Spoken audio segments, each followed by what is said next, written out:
They say the mountain is fully represented by three different forms: by a square, by a triangle, and by a spiral.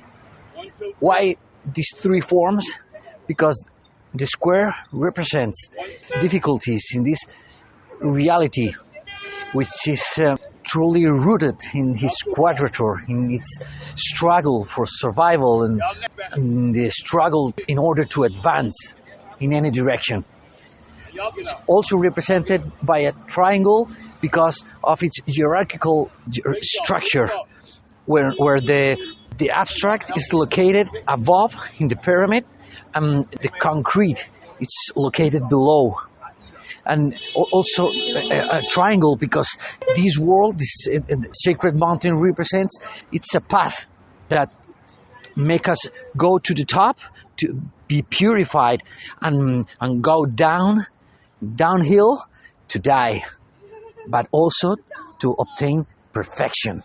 And the spiral, it's explained with reference to this experience of living like a racing speedway, a racing circuit in which we are trapped like in a time labyrinth, like in that movie, the Groundhog Day, within an infinite repetition spiral where we're experiencing every solar cycle again and again and again.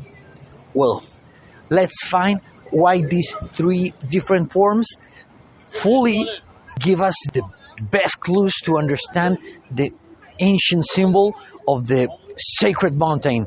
Here, next to Rocky, the most recent symbol of the struggle to go upstairs, to go through the sacred stair, the sacred path of the sacred mountain, to obtain the glory of the goddess victory upstairs. Let's see how this is done. Welcome.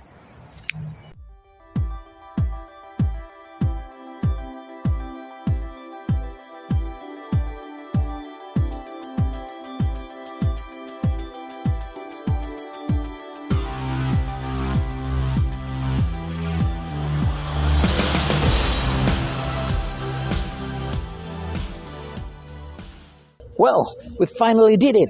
My shamanic protector, my little Denzel Washington, my little equalizer, and me have climbed these sacred steps and dance like in a sacred ritual. We perfectly executed the victory dance. We are finally here in this beautiful city of the brotherly love, which literally means from its Greek roots. Philadelphia means the love of the uterus. Philia in Greek means love. Delphi, like in the Delphos oracle, means uterus. So this city is truly referred to the love of the gift of the great goddess and its sacred matrix, as we've been studying already. That's very important because we are still making this pilgrimage through the eastern strip of the US with an esoteric purpose, trying to walk through the sacred ley line of the telluric current, the telluric energy going through the earth itself, transmitting this sacred feminine force of the telluric. All the cities in the eastern strip of the US, of the sanctuary cities at least, Boston, New York City, Philadelphia, Washington DC, they are all connected in the same ley line. So, something wonderful. They were located precisely in these sacred spots of telluric energy with the intention of summoning, like in Washington D.C., as we have seen it, like in Boston, like in U.S., to summon the great goddess of the sacred feminine. This same goddess also awaits in the top of the sacred mountain, the mountain of the skull. have always loved Rocky movies. I'm a big fan since I was a little boy. In my bedroom, I had this big poster of the first movie with Sylvester Stallone looking to the Washington Fountain Monument in the context of this beautiful place, this sacred place. So I think that I have always been destined to search these sacred phenomena happening underneath this monumental experience. Well, we have already said that the axis of the world, the structure that is built in its very center, has traditionally been associated to the sacred tree, but also at the same time it's been related to the sacred mountain. Okay, sacred mountain with the sacred water above, and trying to be related to the sacred Cancer sign of the waters, of the moon waters, in its black moonlight from which we come.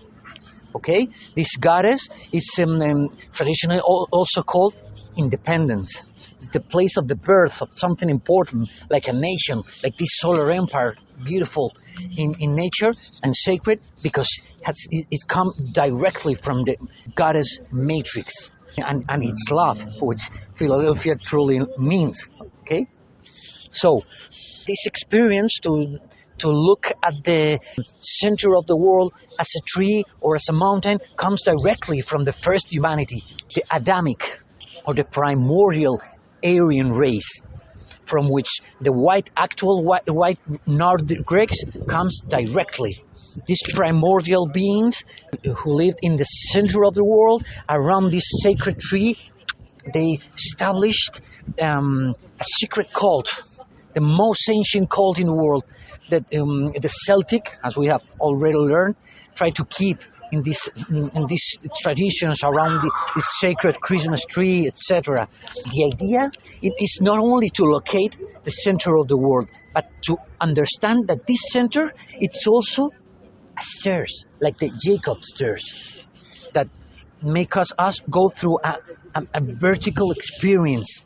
It's purifying us. This way of climbing this sacred stairs also is traditionally referred to go into a sacred cave. It's the same process, climbing the mountain or going through secret stairs, like in this Lewis Carroll, the famous story, that Alice through the looking glass. This girl is trying to chase a white rabbit, and goes through a hole in the ground, and she finds the other world. No? This same symbolism, the very symbolism of climbing a stairs, like in the Lord of the Rings, this Fellowship of the Ring book, where Gandalf the Grey falls into a hole beneath the sacred cave, the sacred mountain, Khazad-dûm, the dwarf's mountain, and then he has to climb a sacred stairs while he fights with the Balrog, and when he goes to the top of the stairs, then he dies and purifies itself, becomes the white. That same process is symbolized in this beautiful Rocky movie. If you remember this Rocky movie, happens something very paradoxical, very enigmatic. It happens right in the end, where Rocky fights with Apollo, the sun god, that here is represented by George Washington. We already said in the Jefferson's memorial that Jefferson, in this new pantheon of founding fathers, 7 founding fathers, 7 planets, Jefferson is Mercury, the one who understands the sun purpose, and Washington, of course, would be the sun. Okay, so Rocky goes there on the top of the mountain where Cancer lies, the secret throne of the goddess, and then he fights the sun itself, Apollo. Okay, and then when he loses to the light god, to the demiurge, of course he loses, of course, but he obtains victory. How? Through love.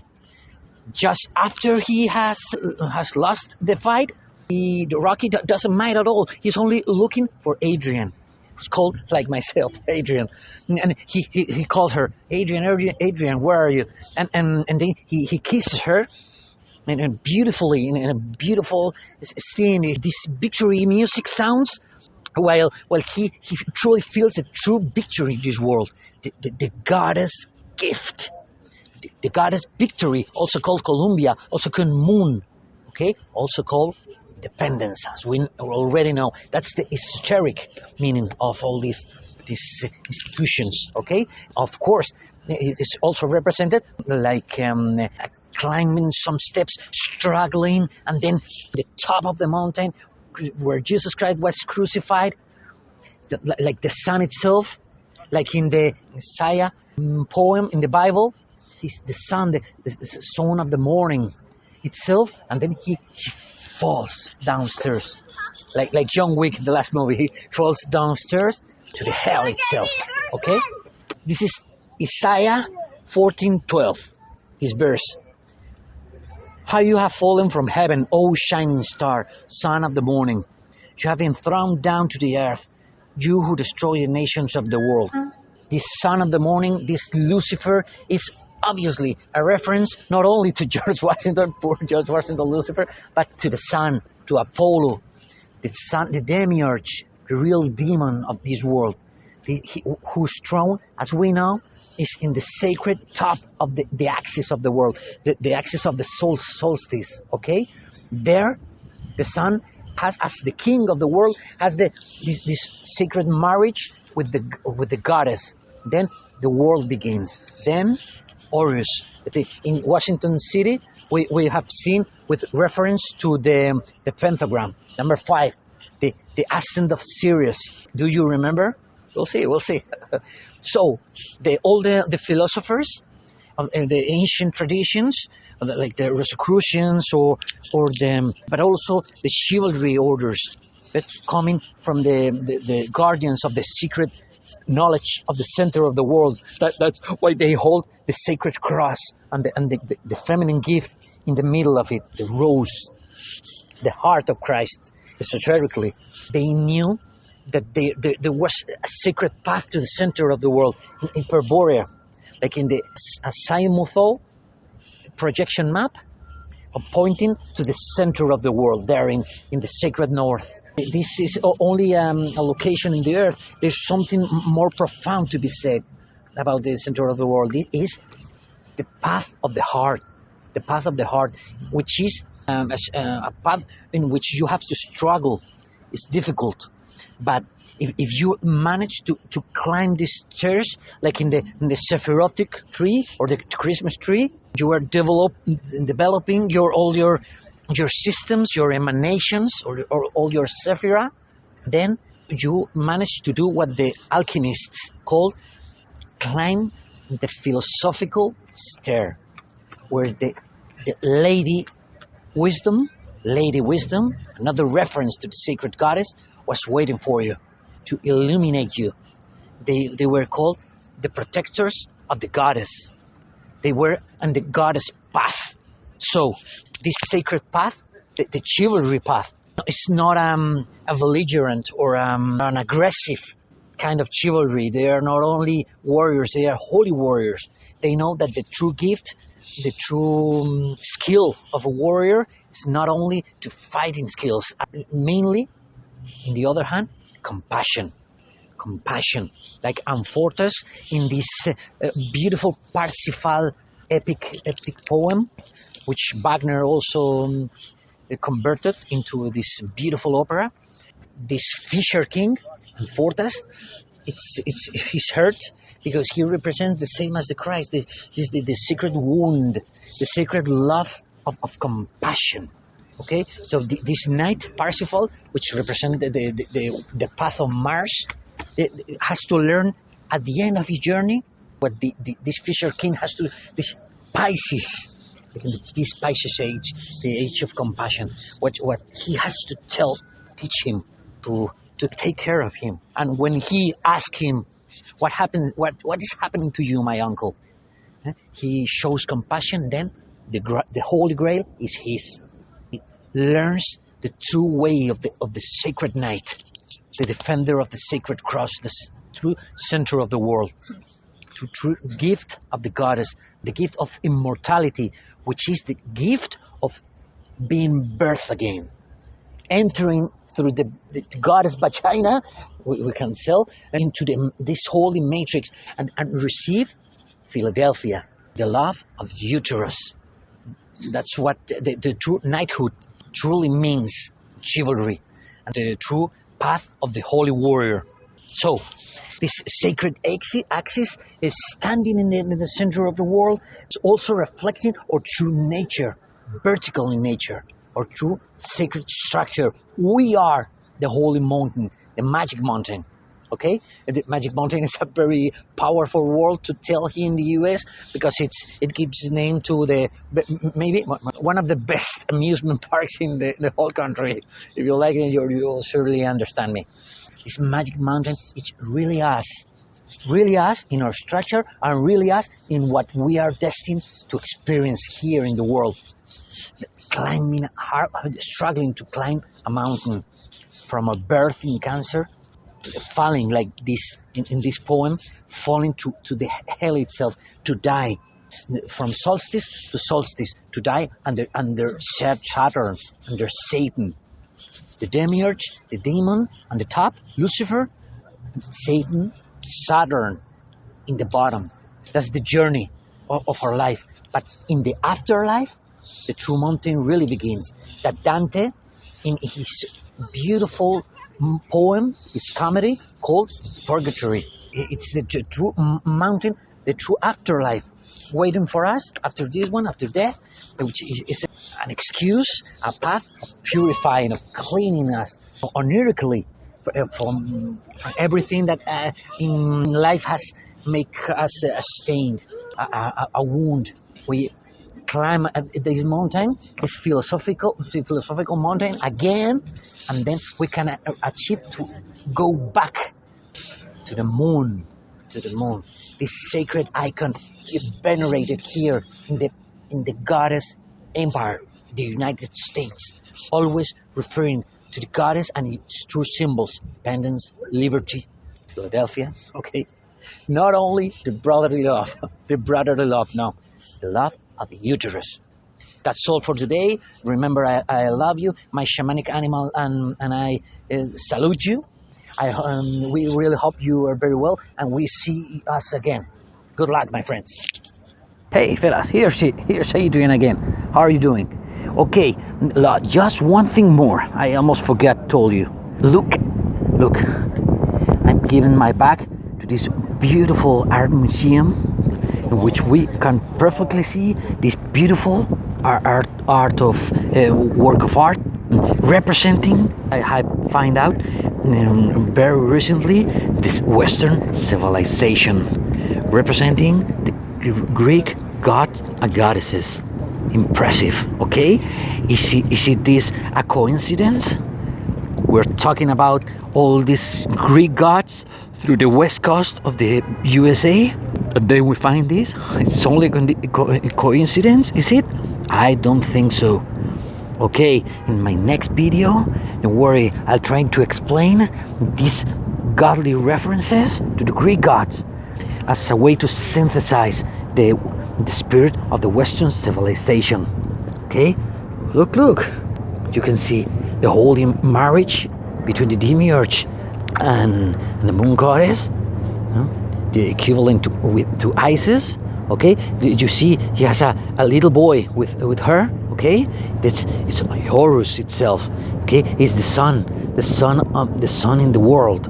Okay, not the cosmic sun that his father Osiris it's representing, but the sun, Leo, representing the star Sirius. Okay, the little boy, the son of the lion. Okay, the Lion King, the little boy of the Leo constellation. You can see that there's a beautiful woman at the other hand of the god, of the main god.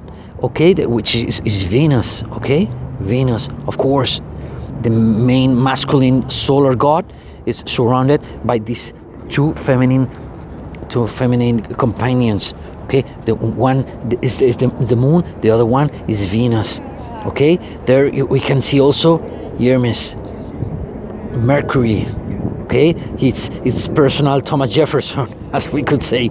Okay, with the wings. Okay, there are a lot of gods. We will explain them, and explain why all these references to Greek gods in order to trying to express the Western civilization. Okay, I won't disturb you for now. Have a good day, a great day. Many kisses from Philadelphia. Be safe.